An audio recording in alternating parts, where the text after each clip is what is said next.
Hello. কি করছো?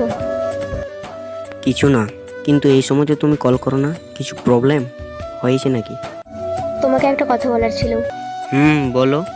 আমি ব্রেকআপ চাই। হোয়াট? কি বলছো তুমি? তোমার মাথা ঠিক আছে তো? হ্যাঁ, আমি সুস্থ মস্তিষ্কেই বলছি। আমি ব্রেকআপ চাই। আমার সঙ্গে ব্রেকআপ করলে কি তুমি খুশি হবে? হুম। ঠিক আছে, তোমার খুশিতেই আমার খুশি, কিন্তু আমি কি জানতে পারি কি জন্য আমাকে ব্রেকআপ দিলি? আমি বাড়িতে বলেছিলাম আমাদের সম্পর্কের কথা, কিন্তু বাবা রাজি হয়নি। আর আমার বিয়েও ঠিক হয়ে গেছে। শুনেছি ছেলেটা অনেক বড় লোক। কিন্তু তুমি তো আমাকে কথা দিয়েছিলে আমাকে বিয়ে করবে, আর কাউকে বিয়ে করবে না। কিন্তু আজ তুমি এমন করলে, এত তাড়াতাড়ি ভুলে গেলে সেই সব কথা? না, ভুলিনি। তাহলে কেন বলেছিলে এসব কথাগুলো? কেন? আবেগের বেশে। ও তাই? হ্যাঁ। ঠিক আছে, কিন্তু যার সঙ্গে তোমার বিয়ে হচ্ছে তাকে দেখেছো একবারও? না। বাহ, না দেখে রাজি হয়ে গেলে। ও আচ্ছা, তুমি তো শুনেছো ছেলেটি অনেক বড় লোক, অনেক টাকা আছে, তাহলে আর দেখার কি প্রয়োজন, তাই না? কিন্তু ছেলেটা কি করে জানতে পারি? চাকরি করে কিসের চাকরি? মাল্টিন্যাশনাল কোম্পানিতে। বেতন কত পায়? মাসে 1,00,000 টাকা। ওয়াও, 1 লক্ষ টাকা! এত কেন বুঝতে পারলাম যে কি জন্য তুমি আমার কাছে ব্রেকআপ চাইছো। কেন? কারণ ছেলেটি অনেক বেশি টাকার চাকরি করে, আর আমি তো মাসে 5,000 টাকার চাকরি করি। তার জন্য তুমি আমাকে ছেড়ে দিছো, তাই না? হুম, ঠিক তাই। বুঝতেই যখন পেরেছো, তাহলে এত প্রশ্ন করছো কেন? তোমাকে জোর করে ধরে রাখার মতো আমার ক্ষমতা নেই। তুমি ভালো থেকে সুখে থাকো, এই কামনাই করি। খুব ভালো থাকো। Good bye. বুক ফেটে আসে কান্না,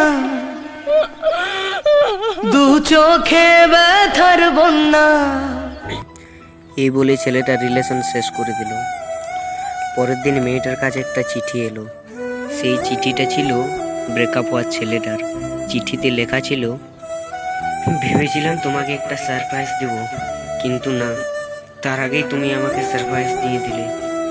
তোমার সঙ্গে যার বিয়ে ঠিক হয়েছে সে আর কেউ না, আমি। হ্যাঁ, আমিই ছিলাম।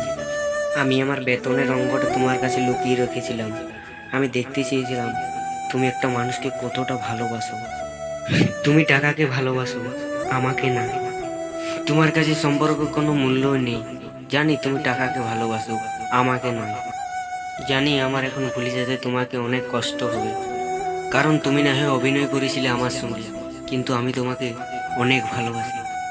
যারা টাকাকে ভালোবাসে তারা কোনোদিনও মানুষের ভালোবাসা বুঝতে পারে না। তোমাকে ভালো না বাসলে বুঝতেই পারতাম না মেয়েরা কত লোভী।